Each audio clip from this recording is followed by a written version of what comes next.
맹세하신 땅에 이르렀나이다. 하나님의 말씀에 맞춰 사는 것이 결코 쉬운 일은 아닙니다. 하나님의 말씀을 기대하는 믿음이 있어야 되고, 이 일이 꼭 내게 있을 것입니다는 확신이 있어야 되고, 그 일련의 과정들이 곧 믿음 아닙니까? 믿음은 과거의 지식이 아닙니다. 오늘 오는 시간에 무엇인가 변화가 있을 것이고, 무엇인가 새 것이 있을 것이고, 무엇인가 하나님의 손길, 내가 알고 있는 것이 아니라, 아닐지라도 있을 것을 믿는 믿음을 갖고 기대하는, 그것을 우리는 믿음이라고 이야기를 합니다. 우리는 과거의 지식으로 하나님을 생각하려는 습성이 있습니다. 새로움이 없습니다. 꼭 과거에 있는 것만 이야기하려 그래요. 그러나 성경에 말씀하신 믿음은 하나님께서 분명히 새롭게 하실 것, 그리고 말씀하신 것은 이룬다 하는 기대감과 그것을 쫓아가는 결단의 삶이었습니다. 아브라함이 하란에 살 때 하나님께서 말씀하신 말씀을 쫓아갔다는 구절만 보십시오. 이제껏 살아온 지식이나 경험대로 살지 않겠다는, 지금 말씀하신 하나님께 맞추겠다는 결단으로 길을 떠난 것이 아브라함의 믿음이었고, 기어이 그는 그 믿음의 조상이 되지 않았습니까? 광야에 40년 동안 살면서 농사는 꿈도 꾸지를 못했습니다. 뭔가 심고 거둘 것을 기대한 적도 없습니다. 할 수도 없었습니다.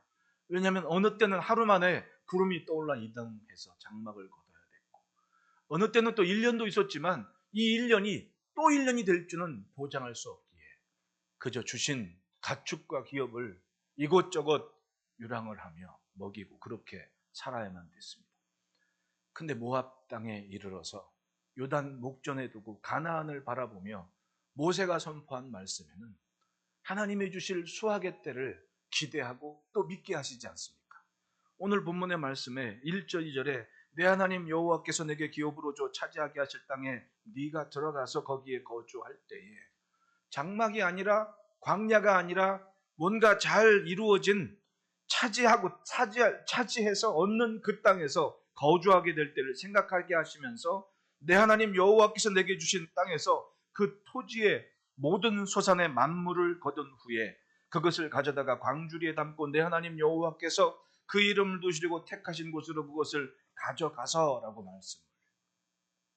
여전히 먹는 것은 만나와 메추라기인데 내가 그 땅에 들어가서 약속받은 그 땅을 얻고 거기서 농사지은 열매를 가지고 첫 열매를 가지고 광주리에 담아서 하나님의 이름을 두신 곳으로 가지고 가는 상상을 하고 생각을 하고 기대를 하게 했다는 겁니다.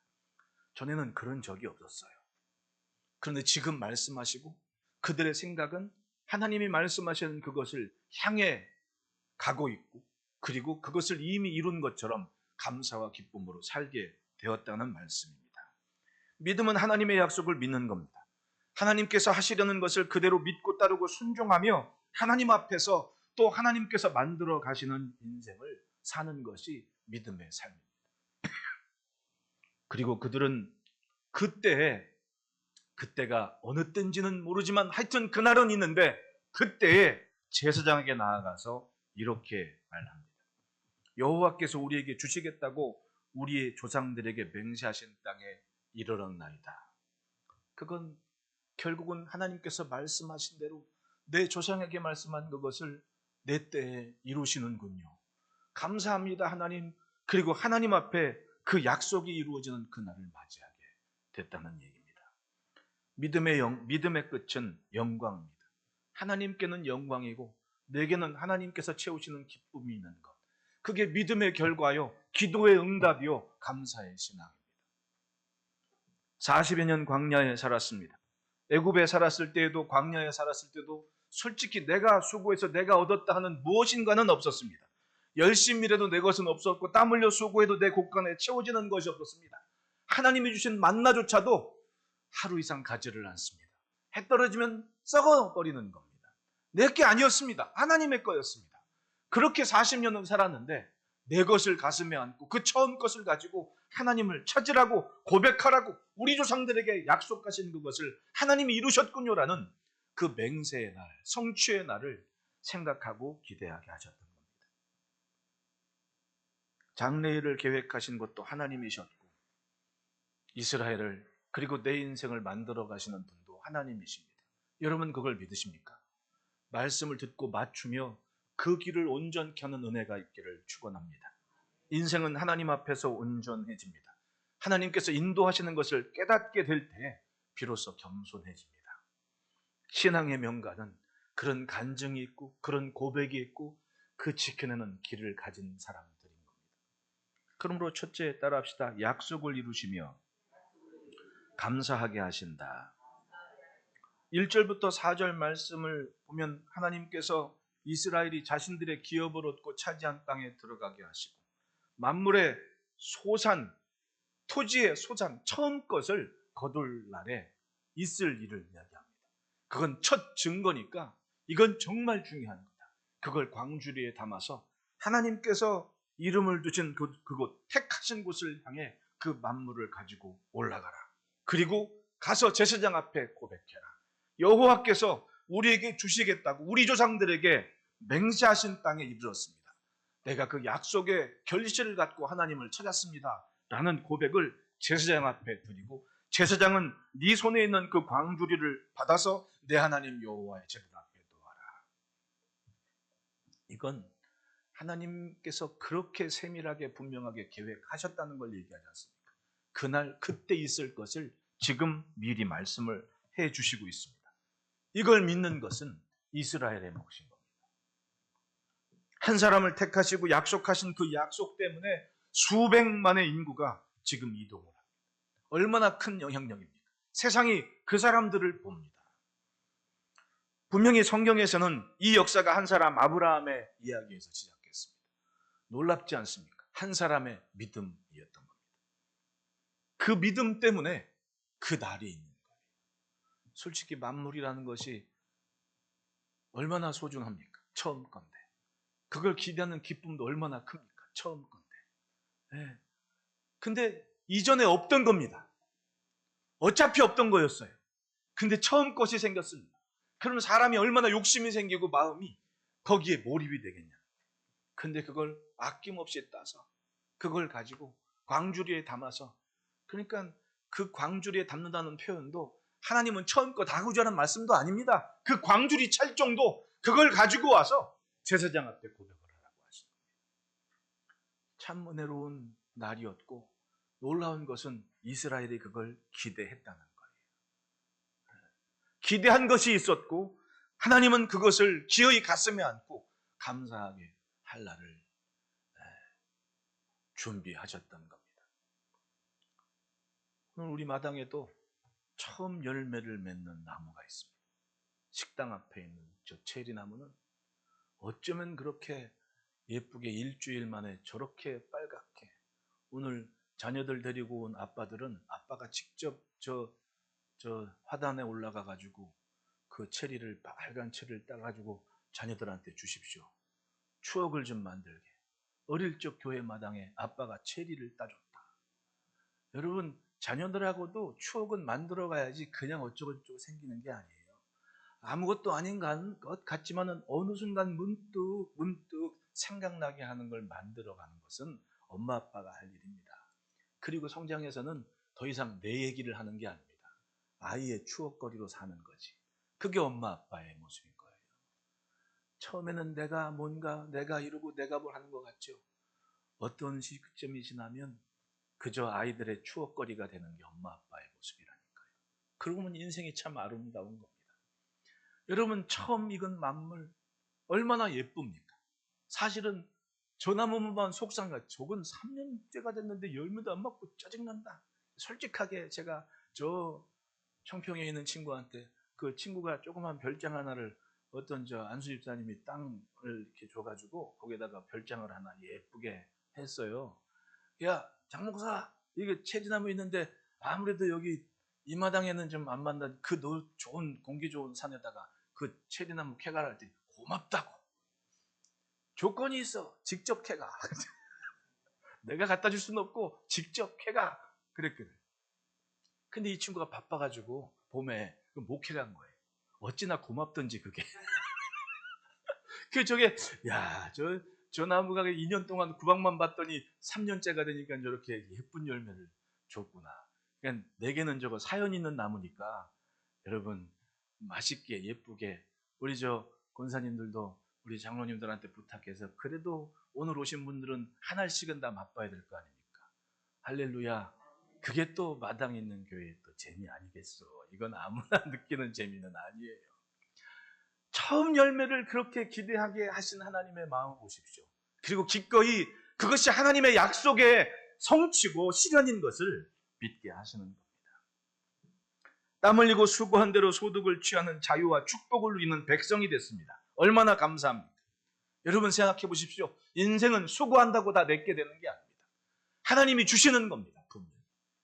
전도서 2장 18절로 20절에 솔로몬은 젊은 세대를 바라보고 이런 말을 하는데 내가 해 아래서 내가 한 모든 수고를 미워하였노니 이는 내 뒤를 이으리에게 남겨주게 됩니다.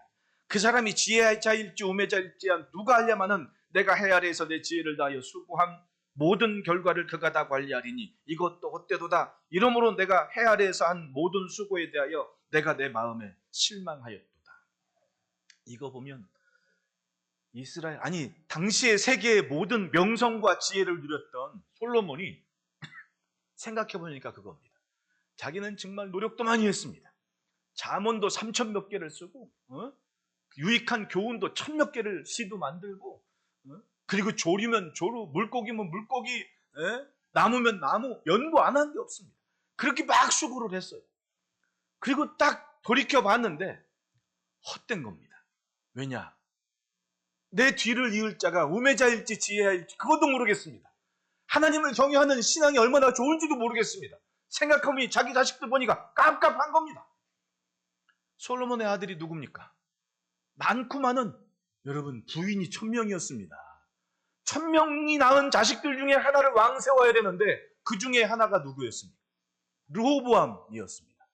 아버지가 죽고 르호보암이 왕 될 때를 한번 보십시오. 르호보암이 세겜에서 자기가 왕 되려고 즉위식을 한번 하려고 딱 그리로 가고 있는데 자기 옆에 있는 참모들, 그러니까 지금으로 한 40대쯤 되는 친구들, 자기랑 같이 온갖 혜택을 다 받고 자란 귀족들한테 묻는 겁니다. 야, 상황이 이런데 어떻게 해야 되지? 귀족들 중에 하나가 그런 얘기를 한 겁니다.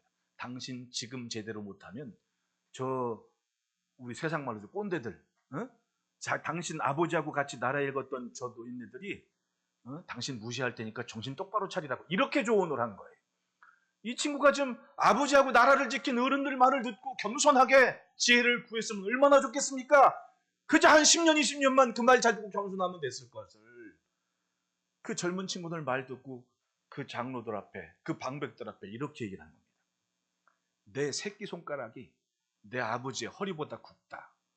그리고 어른들 말을 깡그리 무시해버리고 자기 말을 앞세운 겁니다. 어른들은 아버지가 이 나라에 얼마나 훌륭한 일을 많이 했냐. 병거성도 만들고 성전도 짓고 그 공사만 해도 30-40년이 넘는 공사였는데 백성들이 너무 수고했으니까 이제는 부역을 좀 쉬고 좀 가족들하고 좀 누리게 하고 평안을 얻게 하고 농사짓고 자기 것이 있게 할 때가 됐으니까 왕이시여 그렇게 하십시오. 나는 기가 막힌 조언을 했는데 내 새끼손가락이 아버지의 허리보다 굵어. 그러면서는 아주 그냥 폭정을 하겠다고 하니까 북쪽에 있는 10지파의 지도자들이 이렇게 얘기하는 겁니다. 지금 세겜으로 르호보암이 오고 있는데 우리가 다윗의 집안과 무슨 상관이 있냐. 그리고 르호보암을 이스라엘의 왕 되는 걸 거부를 해버린 겁니다. 그리고 이렇게 소식을 들으니까 자기 거기 가면 죽을 것 같아. 그러니까 어떻게 가다 말고 유다로 도망을 가버리죠. 나라가 두 동강이 난 겁니다. 솔로몬은 이걸 내다보고 있었던 거예요. 내 뒤를 이을 자가 우매자일지 지혜자일지 내가 모르겠지만은 가만히 보니 온갖 지혜를 다 동원해서 쌓은 이 모든 것이 다 헛거다. 왜? 이걸 다 내 뒤를 이을 사람이 다 관리를 해야 되는데 그가 지혜자일지 우매자일지 모르겠다. 그가 하나님의 마음에 맞는 사람인 줄도 모르겠다. 그러니 내 모든 수고가 다 헛되다. 여러분, 자식들에게 무엇을 남겨줘야겠습니까? 신앙의 명가는 무엇을 붙잡게 해야겠습니까? 그래도 하나님의 것을 붙잡고 하나님의 것을 존중하며 하나님의 이름을 가슴으로 품는 그것이 없으면 똑같습니다. 솔로몬처럼 그 얘기하게 될 거예요. 헛되다. 내 모든 수고가 헛된 거다. 이스라엘이 자기들의 귀로 들어왔던 것을 누리고 있습니다. 조상이 말씀을 들었고 후손이 거두고 있습니다. 예물을 드리는 것은 하나님의 은혜로 누리고 있음을 고백하는 시간인 겁니다. 우리는 그걸 기억해야 됩니다. 성취의 시작과 끝은 하나님께서 인도하시고 하나님께서 결정하시는 일입니다. 그 과정에 힘든 일이 있고 예상치 못한 일도 많습니다. 단순하고 간단한 일들만은 아닙니다. 보기는 엄청 가깝고 쉬운 길이었지만은 그들은 40년을 광야에서 훈련을 받은 겁니다. 그리고 드디어 하나님께서 말씀하신 시간이 있던 겁니다. 저기 보이는 그 땅에 이렇게 살아야 돼. 하나님이 원치 아니하시는 일을 사람이 행하면 그때 우리의 삶에 문제가 있는 겁니다. 다윗도 그렇게 훌륭한 전무후무한 왕이지만 하나님 앞에 실수한 거 있지 않습니까? 인구조사를 굳이 부득불 하고 싶은 겁니다. 그 말은 뭐예요? 좀 숫자를 가지고 내가 좀 만족 좀 하고 싶어. 어느 때 그런 마음이 드니까 옆에 광야 시대 때부터 배고플 때부터 함께 살아왔던 요압이라는 장군이 왕이시여, 우리가 언제 숫자 가지고 전쟁했습니까? 왜 굳이 인구조사를 합니까? 그리고 한 일주일 보름 열흘 미적미적 되니까 다윗이 화를 냅니다. 얼른 가서 내가 시키는 거 가지고 뭐 하고 있냐고. 그리고 이렇게 해서 인구조사를 한 것 때문에 하나님께서 다윗에게 뭐라고 하십니까? 다윗 때문에 연병으로 사람이 죽어간 거예요. 왕 하나가 실수하니 연병이 일어 수천이 죽음을 맞이합니다. 예, 하나님의 천사가 칼을 빼들고 예루살렘으로 오는 것을 보고 있습니다. 뭐 때문에 그렇습니까? 어느 한순간 하나님께 집중하지 않는 그 교만, 그 자기 자랑 때문에 결국은 왕이 나라의 백성들에게 재앙덩어리가 됐다는 얘기입니다. 하나님을 예배하면서 우리가 품어야 될 것이 그겁니다. 하나님은 미래가 없는 인생에게 미래를 주셨다. 그렇습니다. 하나님의 약속을 기억하는 것, 하나님께 감사하는 시간은 결국은 내가 살아온 대로 사는 삶이 아닙니다. 때마다 시마다 말씀하신 그 하나님을 믿고 소원을 담는 겁니다. 그리고 그 소원을 이루시는 하나님 앞에 삶을 집중하고 살아가는 삶을 지켜가는 것. 그러면 반드시 하나님은 내게 감사하게 하실 날을 주실 줄 믿습니다. 둘째로는 따라합시다. 기도한 대로 누리게 하신다. 5절부터 9절 말씀에 7절을 보면 우리가 우리 조상의 하나님 여호와께 부르짖었더니 여호와께서 우리 음성을 들으시고 우리의 고통과 신고와 압제를 보시고 여호와께서 강한 손과 편팔과 큰 영과 이적과 기사로 우리를 애굽에서 인도하여 내시고 이곳으로 인도하사 이 땅 곧 젖과 꿀이 흐르는 땅을 주셨나이다. 약속을 이룬 순간에도 기억할 게 있다.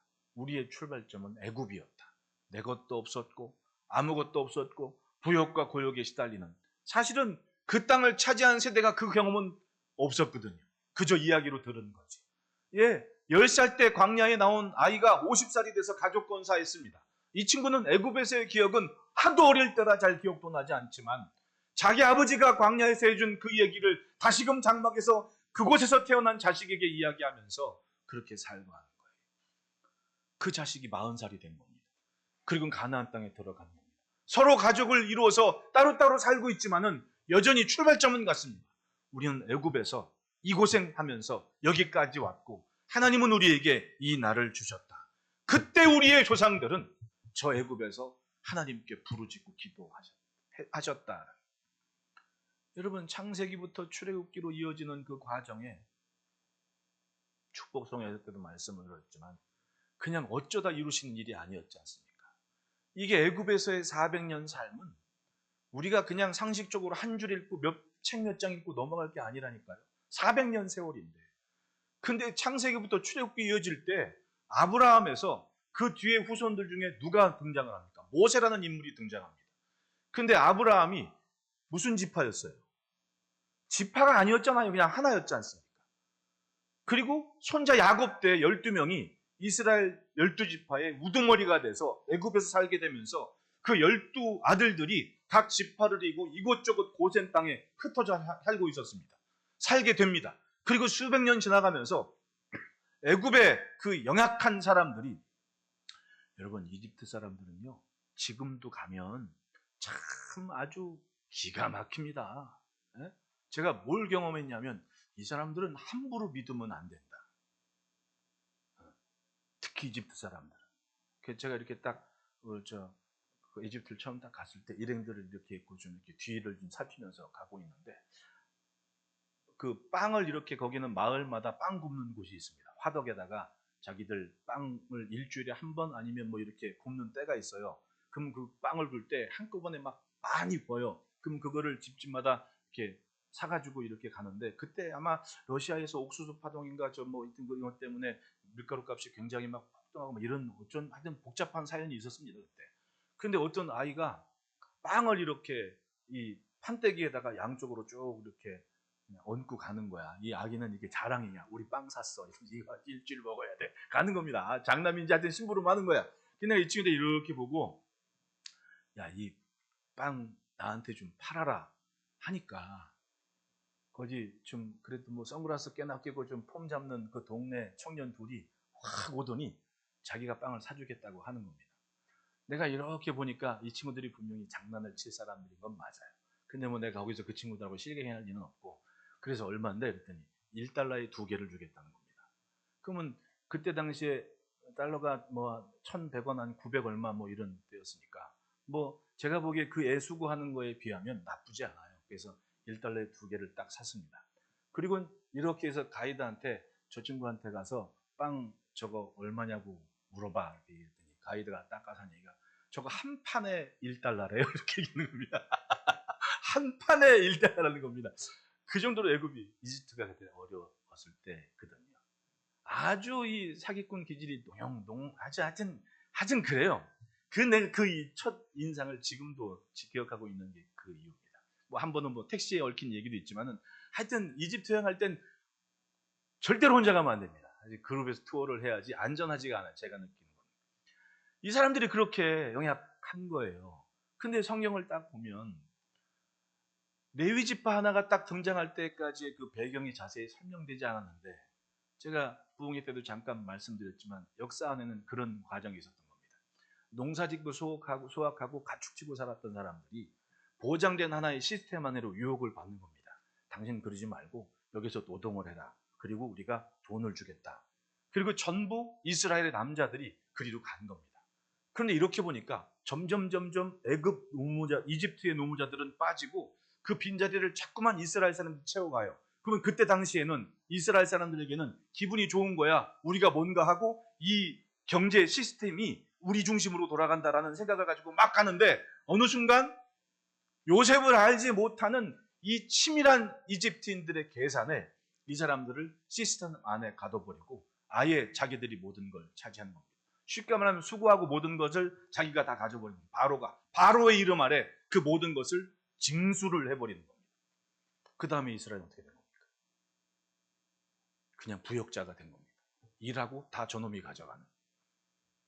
근데 그런 과정을 지켜봤던 레위는 좀 살아보니, 너희들은 절대로 애굽 사람들하고 이집트 사람들하고 엮이지 말아라.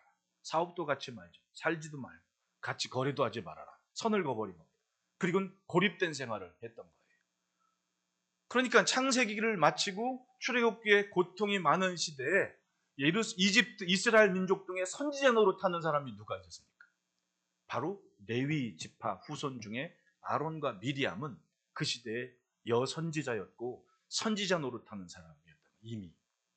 그러니까 출애굽기 15장을 보면 이스라엘 모든 여자들이 홍해를 지날 때 찬송하게 하고 하나님께 감사하게 하는 그 행진을 누가 지도합니까? 모세의 누이 미리암. 결국은 레위는 알았던 겁니다. 시대의 흐름을, 지켜야 될 것이 뭔지, 그리고 자기의 자식들에게 귀에 못이 박히도록 그걸 얘기하니까 수백 년 살았고, 고통과 신음 중에 이스라엘은 그러면 우리는 어떻게 살아야 됩니까? 그리고 그들을 보고 깨닫는 겁니다. 우리가 잘못 살았구나. 비로소 조상 여호와 하나님께, 조상의 신앙에 따라 여호와 하나님의 이름을 부르며 부르짖기 시작했다는 거예요. 이것이 바로 그때까지의 배경이었던 겁니다. 마음대로 살았습니다. 세상 좋은 줄 알고 편한 줄 알고 누릴 거 누리면서 그런데 기도할 것을 깨달았습니다. 하나님을 놓치지 말아야겠다.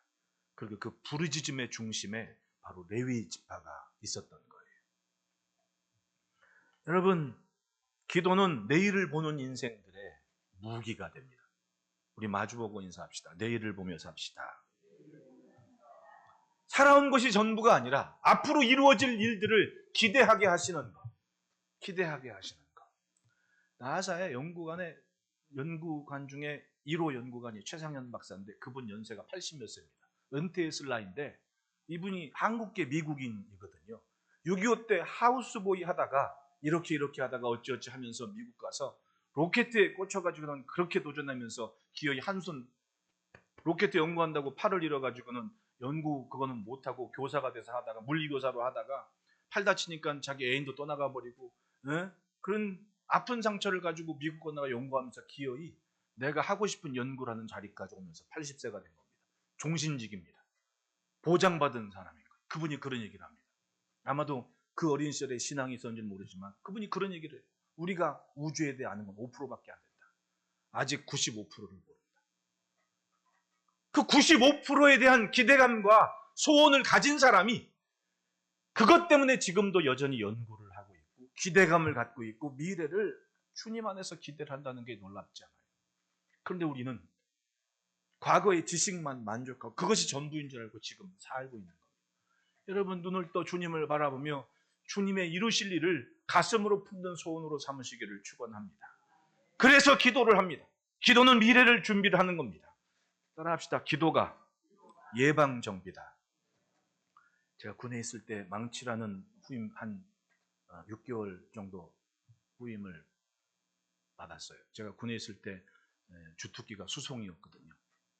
군에 있을 때 제가 전도사 생활을 했다고 군종병과로 뭐 있는 줄 그 하려고 막 육본에서 노력을 많이 했는데 그때 뭐 이렇게 저렇게 여러 가지 있기 때문에 아마 저는 그게 하나님께서 제게 좀 더 다양하고 내가 경험하지 못할 것을 객관적으로 알게 하시는 좀 시야를 넓게 떼주시기 위한 길이 아니었냐. 제가 차를 참 좋아하거든요. 지금도 여전히 좋아하지만은 군대에서 이렇게 있을 때 제가 맡았던 차가 8기통 엔진 가진 아주 거의 스포츠카 엔진 같이 그렇게 소리가 우렁차는 그런 차였어요. 그걸 막 뜯었다 붙였다 막 했거든요. 재밌습니다. 막 이렇게. 근데 망치라는 친구가 와가지고 그 차 엔진이 과거의 자동차들이 가솔린 엔진이 대부분이 캐브레터였거든요. 제가 가지고 있던 차가 미군이 6.25 때 와서 두고 간 차예요. 그 차가 어디서 왔냐면 베트남전에서 쓰던 것 가지고 와가지고 여전히 쓰고 막 이렇게 하여튼 그 역사가 굉장히 아주 지대하게 깊은 차였습니다. 6.25 때부터 뭐 베트남까지 뭐 이렇게 막 했었으니까. 이게 망가지면 골치 아픈 줄 알았는데 그게 아닙니다. 뚜껑을 열고 먼지를 딱 닦으면 시동이 걸려요. 그럼 그 망치라는 친구가 그런 얘기예요. 자기가 사회에 있을 때 제가 전도사 생활을 했다니까 주일에 이렇게 교회 갔다 오면서 만나면 이런저런 얘기를 해요. 전도도 꽤 했거든요. 그러니까 이상병님 제가 사회에 있을 때 참 나쁜 짓을 많이 했어요. 거짓말하고 돈 벌었어요. 왜 그랬더니 그 포항에 그 친구 고향인데 포항에 이렇게 신장로가 생기면 거기 그렇게 그때 당시에는 퍼지는 차가 많았는데 그때 포니2라는 자동차 처음 나온 지 얼마 안 돼가지고 그렇게 자주 섰대 그 차가. 그럼 자기가 막 호출을 받아서 간대요. 별명이 왜 망치냐면 망치 2개 갖고 차를 다 고치는 친구거든요. 돈 많이 벌었대요. 자기가 오기 전에. 기술자여가지고 아주 귀염을 많이 받았습니다. 그럼 딱 가면 일단 자기는 가면 본네트부터 연대. 그러면 딱 보면 안 돼. 이 차가 자기가 한 3-4번만 그렇게 출장 딱 갔다 오면 이 차는 대부분 여기다. 이렇게 안 돼. 알고 간대. 알고 가는데 일단 뚜껑을 열고 여기저기 나사를 푸른대.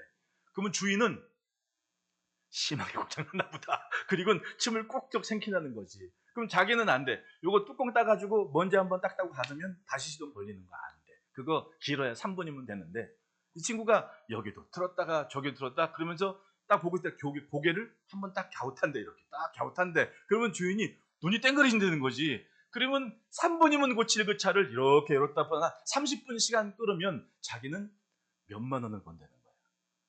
그거 뭐 뚜껑 열고 고치는 거, 캐브레타인 고치는 거 먼지만 싹 걷어내면 그거 뭐 소음 이렇게 좀 미세한 그거 하나로 면봉 같은 거 닦으면 그만이라는 건데, 그거 한번 닦아주고는 자기는 몇만 원을 벌었다고 그 얘기를 해요. 자기가 회개한다고. 그 신고하는 명언이 있습니다. 이성경님, 차는요 잘 닦으면 돼요. 잘 닦으면. 먼지가 껴서 그렇지. 그냥 좋은 거예요. 다니면 좋은 줄 아는데 여러분 잘 닦아보십시오. 그러면 보답을 해요. 신기하게도. 닦는 만큼은. 그게 자동차와 저의 스토리입니다. 근데 여러분 우리 생활에 기도 보십시오. 아무것도 아닌 것 같아요. 근데 기도를 오늘 하고 내일 하고 또 하고 해보십시오. 이 기도가 결국은 깜짝 놀랄만한 일을 만날 때 예방정비가 돼요. 예? 뭐 그런 어른들 속담에 그런 거 호미로 막을 거 가래로 막는다고. 기도를 하면 가래로 막을 거 호미로 막을 수 있다는 거 아닙니까? 엄청 큰 일이 벌어질 뻔했는데 하나님이 나를 살짝 비껴갖게 하시는 기가 막힌 일도 경험하지 않습니까? 그게 기도하는 인생에게 주시는 하나님의 은혜인 겁니다. 삼손을 보십시오. 사사기를 보면 삼손은 다급할 때만 기도했어요. 딱 2번 나옵니다. 저가 정말 나실인이라면 아주 습관처럼 체질이 돼서 자기 루틴을 만들었으면 얼마나 좋겠습니까? 근데 솔직히 읽어보면 딱 2번 나와요. 한 번은 나귀 톱뼈를 가지고 한 1000명을 무찌고 나와서 목말라가지고 하나님 나 목말라 죽겠습니다라고 기도했다 그래요. 그것을 엔학골이라고 얘기를 합니다. 또 기도한 게 뭐가 있나 살펴봤더니 없습니다. 그냥 그러고 산 거예요. 그리고 들릴라한테 이렇게 저렇게 하고 불에 잡혀갑니다. 평소에 기도 좀 했으면 마지막에 2눈 뽑히고 기둥이 묶여서 그때 또 기도했다는 얘기가 나와요. 2눈 뽑히기 전에 기도를 하지. 묶이기 전에 기도 좀 하면서 살지. 참 알고 보면 불쌍한 사람이 삼손인 거예요. 힘 좋고 이름 멋지면 뭐합니까? 삶이 그런 거예요. 아마도 성경은 그렇게 솔직하게 묘사한 이유는 그거 아니겠습니까? 그러니까 교훈 삼아서 만나지 않아도 될 실수는 하지 말고 살아라. 저는 그게 성경이라고 생각해요. 여러분 따라합시다. 기도가 호흡이다. 영적인 전쟁터에 호흡이 붙어 있으면 삽니다. 호흡이 멈추면 살 수가 없습니다. 그 호흡이 결국은 통신 아닙니까? 여러분 지금 막 휴대전화 막 가지고 있고 막 얼마 전에 해킹 때문에 난리가 나가지고 겁을 왕창 먹었는데 막말로 얘기해서 기지국 몇 개 없어지고 터져버리고 못 내면 어떻게 할 겁니까? 지금 막 현금도 안 갖고 다니고 휴대폰으로 다 하고 다니는데 이게 먹통이 돼버렸어요. 어떻게 할 겁니까? 하다못해 내 손에 있는 휴대전화도 먹통이 되면 답답한데 하나님과의 영혼의 호흡이니 통신줄이 끊어진 상태로 산다면 그 재앙 아닙니까? 재앙. 이스라엘은 하나님 앞에 붙잡고 기도하는 기억을 가졌습니다. 우리 조상들이 이렇게 기도했습니다. 그리고 자신들이 누리는 오늘이 그 조상들의 기도 때문이었던 것을 하나님 앞에 고백하게 하십니다. 그러니 여러분 기도하는 가정 되시기를 축복합니다. 주말이면 매 순간순간 일주일에 한 번씩은 지금 내 아이가 기도하는 그 기도 제목을 내 기도 제목으로 삼으시기를 축원합니다. 자녀들도 지금 내 아빠의 고민이 내 엄마의 소원이 무엇인지 가슴으로 품고 기도하면서 함께 축복하는 시간을 꼭 가지시기를 바라요. 아빠들은 오늘 애들한테 체리 딱 선물로 주시면서 아주 은혜로운 추억도 만들어가고 그런 은혜로운 가정을 꼭 지켜가시기를 축복합니다. 셋째로는 따라합시다. 여호와를 인정하게 하신다. 10절 11절에 여호와여 이제 내가 주께서 내게 주신 토지 수산의 만물을 가져왔나이다 하고 너는 그것을 내 하나님 여호와 앞에 두고 내 하나님 여호와 앞에 경배할 것이며 내 하나님 여호와께서 너와 내 집에 주신 모든 복으로 말미암아 너는 레위인과 너희 가운데 거주하는 객과 함께 즐거워할지니라. 만물의 소득을 가지고 와서 하나님 앞에 증거되고 제사장의 복을 받으며 그리고 함께한 거류민들과 함께 잔치하고 나누게 하신 하나님이 주신 것이다. 당시에 가나안은 이방 제사를 드리는 민족들이었습니다. 바알과 아세라 같은 우상들이 많았습니다. 우상의 제물과 신상 앞에 제물을 드리는 잔치만이 그들의 전부였던 겁니다. 그런데 이스라엘이 들어온 이후에 달라진 풍경을 봅니다. 곳곳에 흩어진 그런 이 우상의 신전에서 제사하는 게 아니라 이 사람들이 한 곳을 향해 전부 다 올라가고 있네. 그곳에서 하는 행상들은 그걸 알 거 아닙니까? 매번 저 두로, 페니키아 상단들은 두로를 거쳐서 이 지중해 연안, 테라비브, 요빠 이런 데를 거쳐가지고 애굽으로 가는데 그 지역에 거하고 있는 이스라엘이 만물을 수확하는 그때 전부 광주리 하나씩 들고 실로로 가는 행진을 보는 겁니다. 당신 어디로 가요? 저 북쪽에 있는 에브라임 지파를 만나도 남쪽으로 가는데 어디로 가요? 실로를 향해 간대. 그래 왜? 그랬더니 첫 수확을 얻었는데 이거 하나님께 드리고 거기서 선언을 하고 기도를 하고 나눠야 될 책임이 우리에겐 있어. 가는 겁니다. 그렇구나. 독특한 사람들이네.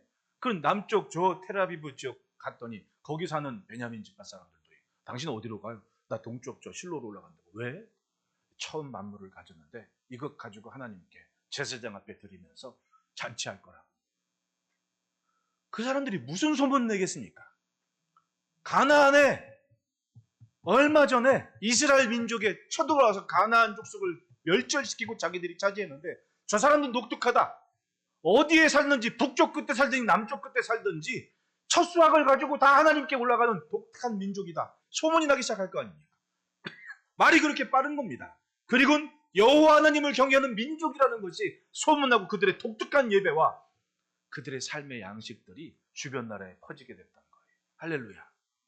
여호와를 인정하는 고백이 결국은 전도였고 선교였고 하나님을 향하는 축복의 삶이었던 겁니다. 여러분, 아브라함이 유랑하는 민족 중에 다른 사람들과 구별되이 산 것이 뭡니까? 그건 다른 게 아니었습니다. 다른 게 아니었습니다. 가는 곳마다 단을 쌓은 것.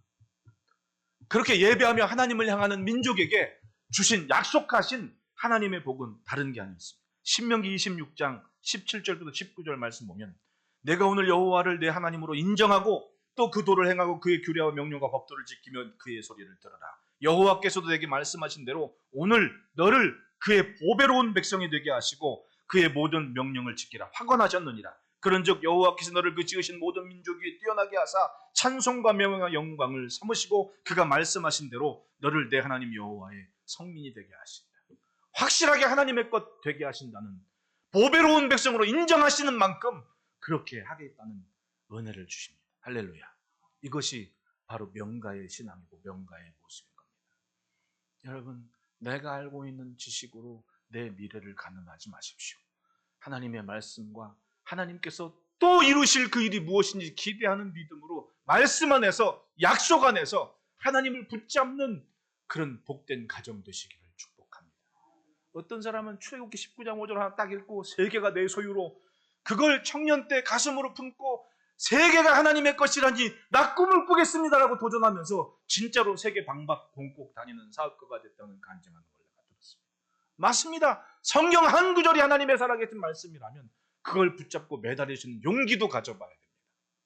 그것이 바로 하나님의 명가의 삶입니다. 이삭도 야곱도 그렇게 단을 쌓으면서 예배를 통해 하나님을 붙잡는 하나님을 인정하는 삶을 통해 신앙의 명가를 지켜갔던 겁니다. 그러므로 오늘 우리의 삶도 하나님의 이름 앞에 주를 존중하고 주를 인정하는 입술의 고백을 통하여 하나님이 높이시는 복된 자리에 이르는 복된 가정들 다 되시기를 주의 이름으로 축복합니다. 기도하겠습니다. 하나님 아버지